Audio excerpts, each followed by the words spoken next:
Welcome to our channel. Today, we're diving into an exciting new update on Instagram that allows you to enable first post notifications from everyone right from your PC. Let's get started. First, open your Instagram account on your PC. If you're logged in, you'll see your feed and all the posts from accounts you follow. Next, look for the More icon, which is located at the bottom left corner of your screen. It looks like 3 horizontal lines stacked together. Click on it to reveal a menu with various options. Now, from that menu, choose Settings. This will take you to a new window with several categories for you to explore. Here, you want to navigate to Notifications.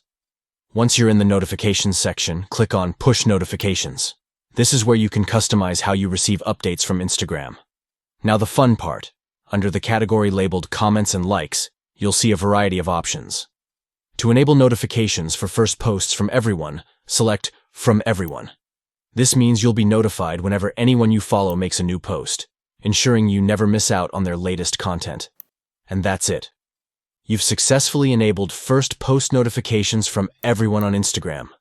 Now you can stay updated with your favorite account's latest photos and videos easily. If you found this video helpful, don't forget to hit the like button and subscribe for more Instagram tips and tricks. Thanks for watching.